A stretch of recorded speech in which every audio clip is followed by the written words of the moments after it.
ఈ జీఆర్పీ వాళ్ళు ఇప్పుడు ఈ కేసుని టేకప్ చేశారు.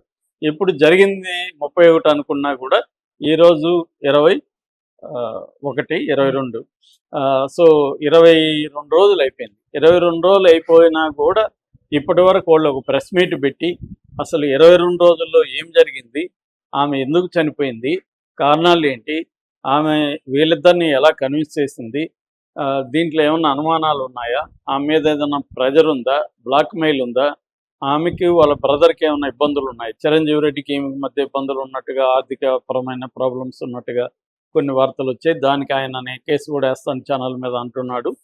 సో ఈ డౌట్లు అయితే ఇప్పటికి కూడా జనాలకి తీర్చలేదు. 10 రోజుల ముందు సిఐ మాట్లాడుతూ ఒక ఛానల్లో మేము త్వరలోనే ప్రెస్ మీట్ పెడతాం, మాకు ఇంకా ఫోరెన్సిక్ నుంచి రాలేదు రిపోర్ట్ అన్నాడు. ఫోరెన్సిక్ కూడా విచిత్రంగా ఉంది. ఎందుకంటే ఆమె దగ్గర ఏమున్నాయి, ఒక ల్యాప్టాప్, ఒక సెల్ ఫోన్. ఈ ల్యాప్టాప్ సెల్ ఫోను నాలాంటోడుకు నీలాంటోడికి ఇచ్చిన దాంట్లో ఏమేమి ఉందో మనం చెప్పగలుగుతాం. దానికి పెద్ద ఇది అవసరం లేదు. ఇవాళ చాలా ఎక్స్పర్టైజ్ ఎక్కడ చూసినా వీధుల్లో కూడా పెట్టుకొని షాపులు పెట్టుకున్నారు. నీ ఫోను మనకి ఇది మర్చిపోయినా కూడా, పాస్వర్డ్ మర్చిపోయినా వాళ్ళు నిమిషాల్లో క్లియర్ చేసి ఇస్తారు. అట్లాగే రికవరీ అనేది కూడా ఈజీ అనమాట. ఇవాళ రికవరీ సాఫ్ట్వేర్లు ఉంటాయి, డేటా డిలీట్ అయింది కూడా చేస్తారు. అలాంటిది ఫోరెన్సిక్ ఎందుకు చేయలేదు ఇప్పటి వరకు?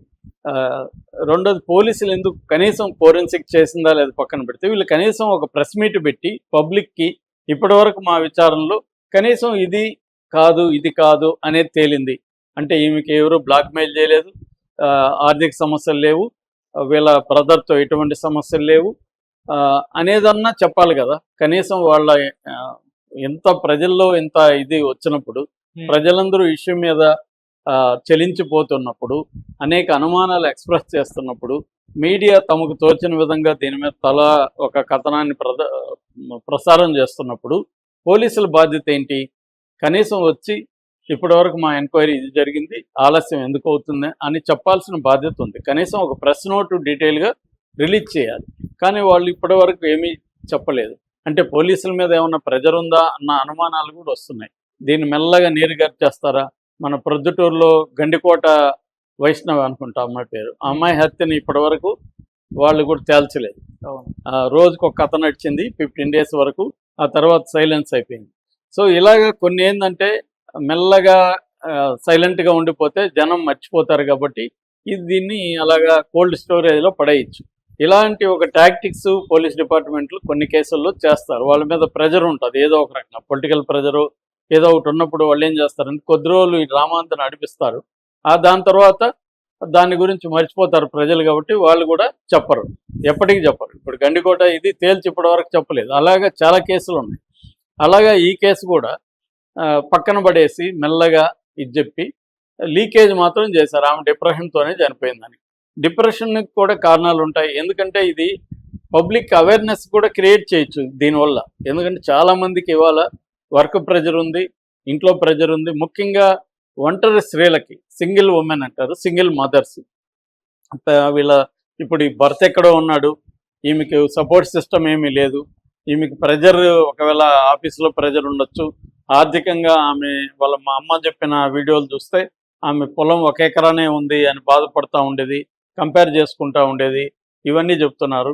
అంటే ఈ మధ్యకాలంలో ఆస్తులు ఎంత ఉన్నా కూడా తృప్తి లేని మనుషులు చాలామంది ఉంటారు. వాళ్ళకి ఆస్తులు ఉన్నా కానీ కంపేర్ చేసుకొని మనకేం ఆస్తులు లేవు, 10 కోట్లు ఉంటుందో వాళ్ళకి ఆస్తులు, కానీ 100 కోట్ల ఆస్తుల్లో వాళ్ళతో కంపేర్ చేసుకొని మనకు 10 కోట్లే ఉంది, దీంట్లో ఈ పిల్లలు ఎలా బతుకుతారు, ఇవే ఆందోళన పడుతుండే వాళ్ళని మనం చూస్తుంటాం. సో ఈ కేసుని పెట్టుకొని అసలు డిప్రెషన్ ఎందుకు వస్తుంది, డిప్రెషన్ వస్తే దాన్ని ఎలా డీల్ చేయాలి, ఇలాంటివి ఎడ్యుకేట్ చేసేదానికి కూడా స్కోప్ ఉంది. సో ఎప్పుడైనా కూడా జనరల్గా మాట్లాడడం కంటే ఒక పర్టికులర్ కేసుని తీసుకొని దాన్ని బేస్ చేసుకొని ఎడ్యుకేట్ చేయగలిగితే అవేర్నెస్ అనేది క్రియేట్ అవుతుంది. దీని నుంచి నేర్చుకునేదానికి జనాలకి, అంటే మనం కూడా ఎట్లా ఉండాలి, ప్రాణం కంటే ఇవేమీ గొప్పవి ఏం కాదు, ప్రాణం ఇంపార్టెంటు అనేది చేసుకో. ఇప్పుడు ఆమెకు ప్రెజర్ ఉందనుకో, అక్కడ రిజైన్ చేస్తే రావచ్చు. ఆఫీస్లో ప్రెజర్ ఉంది, రిజైన్ చేసి, ఆమెకేమి ఇమ్మీడియట్గా ఆర్థిక సమస్యలు ఏమీ లేవు, రిజైన్ చేసి వచ్చి ఉండొచ్చు. భర్త దూరంలో ఉన్నాడు, ఆయన మంచివాడే కావచ్చు, కానీ ఈమె గురించి ఆయన పట్టించుకున్నాడా, అసలు ఆయన నాకేమి తెలియదు అంటున్నాడు. మరి తెలియకుండా ఒక భార్యలో డిప్రెషన్ వస్తూ ఉంటే పక్కన వాళ్ళకి తెలియకుండా ఉండదు. వాళ్ళ అమ్మంటే కొంత రూరల్ దీంట్లో ఉంది. ఆమెకి అర్థం కాకపోవచ్చు ఈమె మైండ్లో ఏం జరుగుతుందో.